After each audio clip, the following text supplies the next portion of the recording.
plus important fabricant turc de drones militaires a décidé de s'installer au Maroc et non pas en Algérie. On apprend que les Turcs, qui sont soi-disant les amis du régime Tebboune, les Turcs n'ont pas décidé de nous renvoyer l'ascenseur, puisque leurs investissements militaires le plus important sera basé où?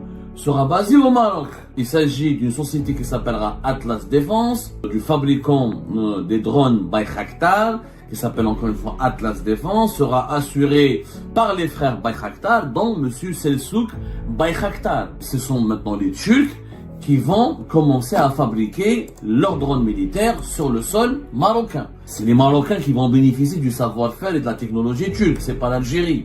Pourtant, c'est en Algérie que nous considérons les Turcs comme nos alliés les plus fidèles, les plus loyaux. C'est-à-dire qu'en Algérie, les Turcs, ils construisent des logements, ils essayent de nous apprendre comment poser de la pierre et de la céramique. Mais au Maroc, ils apprennent aux Marocains comment faire les drones militaires les plus sophistiqués. Franchement, on est devenus les dindons de la farce. Nous venons d'apprendre, et le Maroc vient de le célébrer, le plus important fabricant turc de drones militaires a décidé de s'installer au Maroc et non pas en Algérie. C'est-à-dire que les Turcs ont beaucoup d'intérêt en Algérie, ramassent beaucoup d'argent en Algérie, et brassent des milliards en Algérie. Ils veulent que le commerce extérieur entre l'Algérie et la Turquie il dépasse pour le moment les 5 ou 6 milliards de dollars.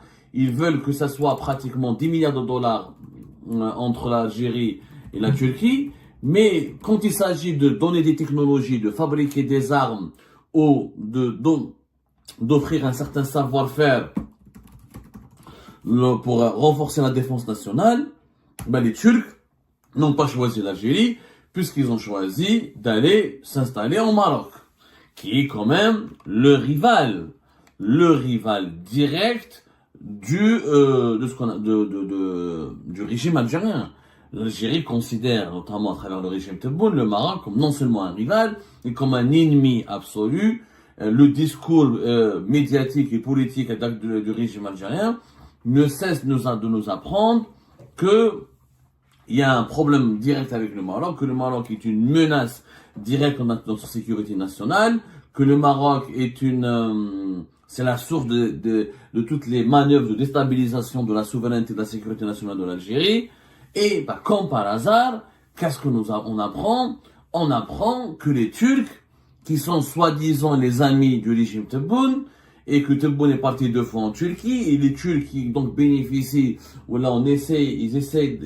ils arrivent à ouvrir toutes les portes de l'establishment algérien, on leur donne tous les privilèges et les avantages, que ce soit dans l'immobilier, dans le textile, dans la sidérurgie, dans l'énergie, puisqu'on leur vend beaucoup de GNL, dans l'immobilier, le BTP on en a parlé, dans le commerce, dans les importations et les exportations.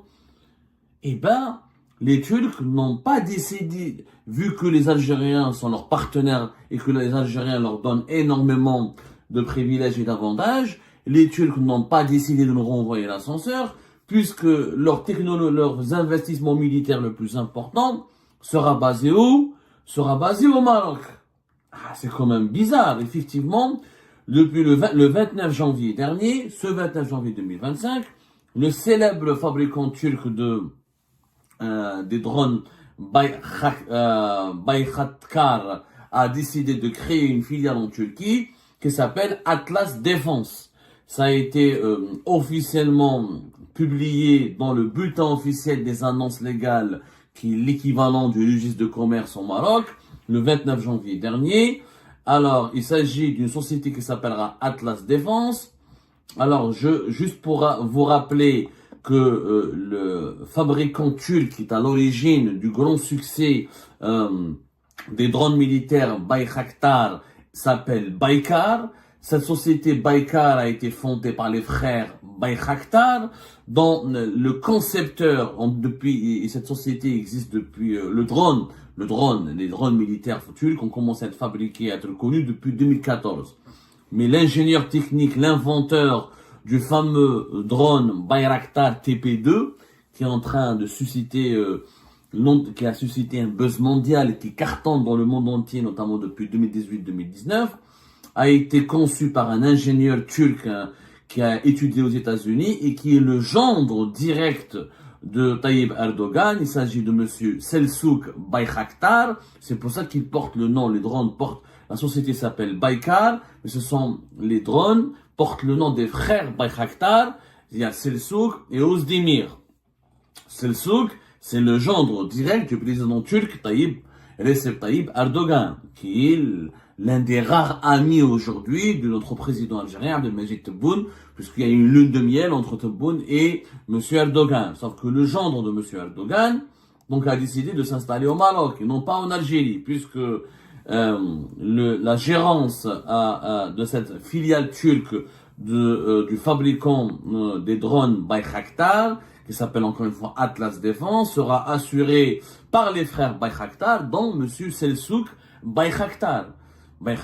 Donc il y aura le frère Lutfi Hallouk Bayraktar, donc c'est un autre frère, c'est pas Özdemir, c'est l'un des membres de la fratrie Bayraktar, et Selçuk Bayraktar sera aussi impliqué dans le développement et la gestion de cette société filiale marocaine du fabricant turc Baykar, qui a été officiellement créé, a été enregistré au tribunal de commerce de Rabat au Maroc le 5 décembre 2024 et qui a été annoncé officiellement dans le registre de commerce marocain à partir du 29 janvier. Donc la filiale marocaine du célèbre fabricant des drones turcs Bayraktar, la société Baykar, est officiellement opérationnelle depuis la fin du mois de janvier 2025.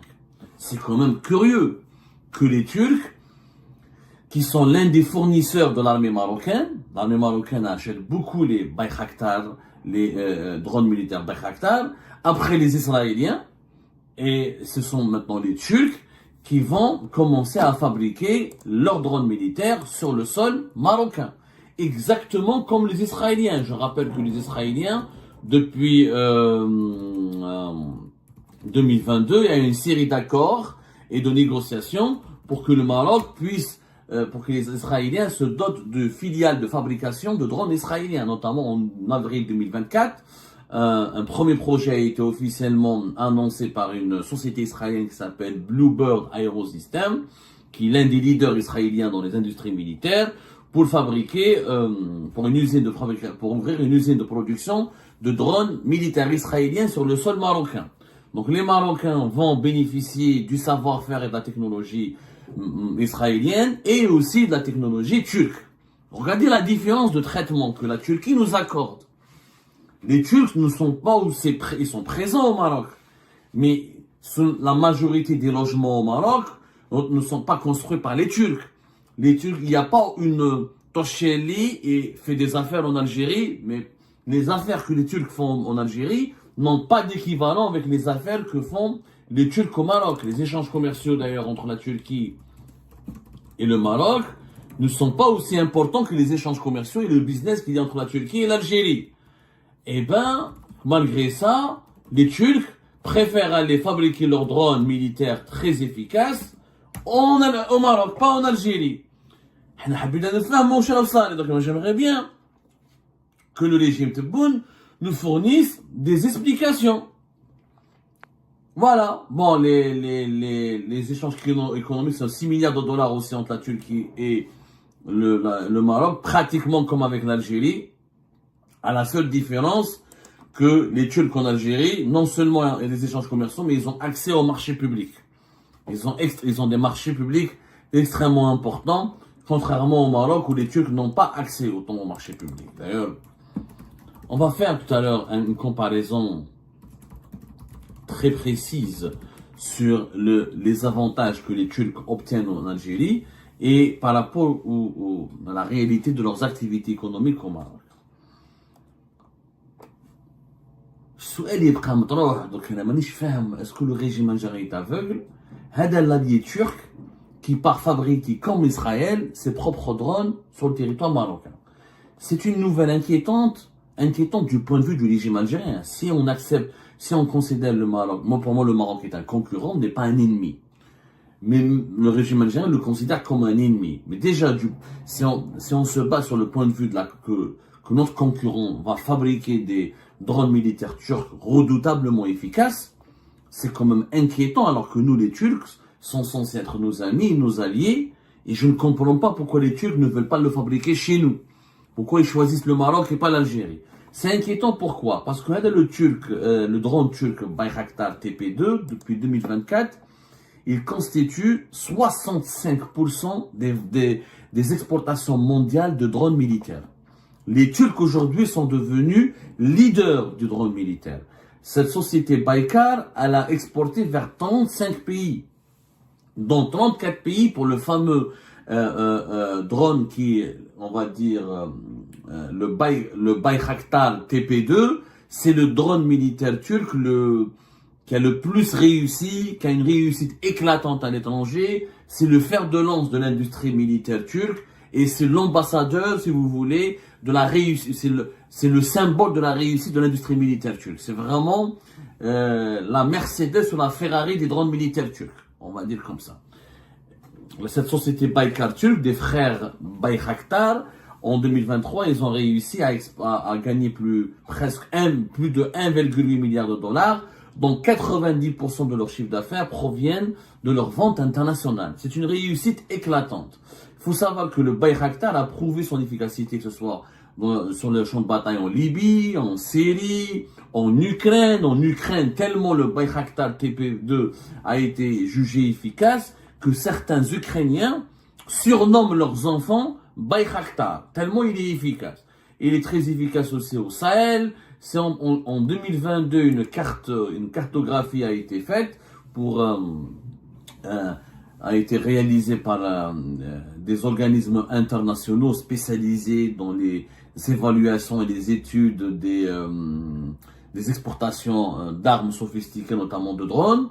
Cette cartographie démontre que la Turquie a réussi à exporter ses drones, notamment les fameux drones Bayraktar, vers des pays européens membres de l'OTAN comme la Pologne ou la Roumanie, vers des pays asiatiques comme le Kazakhstan et le Turkménistan, vers des pays qui ont des grandes armées comme le Pakistan, les pays arabes comme l'Arabie Saoudite, l'Éthiopie, et des pays africains, notamment les pays du Sahel comme le Niger et le Mali, ainsi que le Nigeria. L'Algérie achète des drones turcs. Elle les achète. Elle est aussi cliente des drones turcs. Mais, d'après les informations qui sont disponibles, l'Algérie, elle n'est pas cliente du Bayraktar, c'est-à-dire des drones d'élite de l'armée turque. L'Algérie a acheté, par exemple, en 2022, un autre drone turc qui s'appelle le MAL Aksungur, qui a été fabriqué par une autre société étatique, pas privée, c'est l'industriel Turkish Aerospace Industry, qui a fourni ces drones turcs à l'armée algérienne, notamment pour les forces aériennes algériennes. On a parlé d'un contrat de plusieurs vingtaines de millions d'euros qui a été signé en 2022. Donc l'Algérie achète aussi les drones turcs, sauf que, comme le Maroc, visiblement, peut-être que le Maroc achète plus que de drones turcs. Il n'y a pas de données publiques disponibles, vérifiables et crédibles. Mais ce qui est en tout cas remarquable, c'est que la Turquie a préféré, l'industrie de la défense turque a préféré miser sur le Maroc que de miser sur l'Algérie. On pourrait s'interroger légitimement, est-ce qu'il n'y aura pas un déséquilibre de force? On a reproché les autorités algériennes, le régime actuel algérien, a longtemps diabolisé le Maroc, il a longtemps considéré comme un ennemi dangereux parce qu'il a fait une alliance militaire importante avec Israël en novembre 2021 et qu'il y a des projets de fabrication d'armes sophistiquées comme les drones israéliens. Aujourd'hui, le Maroc va fabriquer aussi des drones militaires turcs qui sont extrêmement efficaces. Je viens de le dire, le Bayraktar TB2, qui a parcouru plus d'1 million d'heures de vol en 2024, vers décembre 2024, selon des chiffres et des statistiques internationales, a représenté encore une fois 65% des exportations de la Turquie. Donc il est redoutablement efficace. Il peut, la Croatie, les pays européens l'ont acheté comme la Croatie, il peut servir pour des détections de feux de forêt, comme il peut servir pour des actions et des attaques et des offensives militaires. Voilà. C'est les Marocains qui vont bénéficier du savoir-faire et de la technologie turque, c'est pas l'Algérie. Pourtant, c'est en Algérie que nous considérons les Turcs comme nos alliés les plus fidèles, les plus loyaux. Où est la loyauté de la Turquie? Est-ce que la Turquie aurait aimé, par exemple, que l'Algérie, que l'armée algérienne, que les entreprises de défense militaire algériennes signent ou la fournissent les Kurdes, les milices armées kurdes, ou signent avec le Kurdistan irakien ou le Kurdistan en Syrie pour leur fournir des armes?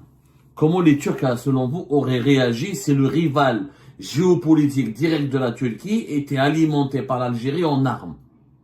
Je crois que les Turcs n'auraient pas du tout apprécié et ils auraient réagi vigoureusement. Je fais cette comparaison pour vous expliquer la sensibilité actuelle des relations algéro-marocaines, où nous ne sommes plus dans une équation de rivalité. Du point de vue du régime algérien, le Maroc, c'est plus un rival, c'est un ennemi. Or, c'est cet ennemi qui va bénéficier des technologies militaires turques les plus avancées, alors que la Turquie est considérée, était censée être notre allié. Donc notre allié, la Turquie, a préféré notre ennemi, le Maroc. Il y a quelque chose qui peut-être nous dérange ici. Je pense qu'il y a quelque chose qui intrigue, qui peut nous inquiéter légitimement. Légitimement. Silence, cette information, je ne sais pas si elle va susciter des commentaires. On proteste contre le Maroc s'arme et se développe son industrie militaire auprès d'Israël, mais on ne dit rien quand le Maroc fait de la même chose, entreprend les mêmes démarches ou les mêmes projets auprès de la Turquie. La conclusion, je pense, il y a un constat qui s'impose de lui-même. La Turquie d'Erdogan n'est pas loyale. Elle ne sera jamais loyale. Ils ne connaissent pas la loyauté des Turcs. Les Turcs, pour leurs intérêts, ils sont prêts à poignarder dans le dos tout le monde. C'est de bonne guerre. Attends, on ne va pas reprocher aux Turcs d'aller faire tes affaires au Maroc. C'est de bonne guerre. On ne va pas leur reprocher, ni on ne peut pas d'ailleurs ni les empêcher, ni leur interdire d'aller gagner des marchés au Maroc et d'aller travailler avec les Marocains. C'est pas ça ce qu'on peut leur reprocher. Mais ne venez pas nous dire que vous êtes nos alliés, que vous êtes nos meilleurs amis, quand vous allez transférer vos meilleures technologies vers nos rivaux. C'est-à-dire qu'en Algérie, les Turcs, ils construisent des logements, ils essayent de nous apprendre à comment poser de la pierre et de la céramique, mais au Maroc, ils apprennent aux Marocains comment faire les drones militaires les plus sophistiqués. C'est quand même déséquilibré. C'est quand même injuste à l'égard de l'Algérie. La faute n'incombe pas aux Turcs, parce que les Turcs sont pragmatiques. Les Turcs, c'est les amis de tout le monde. Erdogan, il a tout compris. Erdogan, c'est l'ami de Poutine, c'est l'ami de Donald Trump. C'est l'ami du Qatar et de l'Arabie Saoudite et de l'Égypte. C'est l'ami du Maroc et de l'Algérie. C'est l'ami de la Chine et de Taïwan. Il est l'ami de tout le monde. وعنده الحق Erdogan. Erdogan, يخم على بلاده. Qui nous pense aux intérêts de l'Algérie? Nous, on devrait penser à notre intérêt aussi. Et l'intérêt de l'Algérie est de construire des stratégies, des alliances basées avec des partenaires qui nous seront loyaux et qui nous seront loyaux, qui feront preuve d'une loyauté et qui nous permettront de bénéficier aussi d'un certain transfert de technologie. Mais si tu dis dans mon pays, je te donne accès au logement, accès à l'énergie, accès au textile, accès à tous les marchés publics, tu vas développer tes projets militaires les plus sophistiqués chez mon rival, chez mon concurrent direct. Mais franchement, on est devenus les dindons de la farce. On est devenus les dindons de la farce. Et ben voilà les amis, c'était ça. Je vous remercie comme d'habitude pour avoir suivi la vidéo jusqu'à la fin. N'oubliez pas de nous laisser vos commentaires, vos réactions autour du sujet et de vous abonner à la chaîne si vous n'êtes pas encore abonné. Je tiens à vous remercier aussi pour votre soutien à notre chaîne, pour vos encouragements, pour vos commentaires aussi nombreux et diversifiés. Je tiens aussi à remercier nos abonnés et les personnes qui nous suivent régulièrement. Sans vous, ça n'aurait pas été possible. Donc voilà, merci encore une fois et à la prochaine dans une nouvelle vidéo.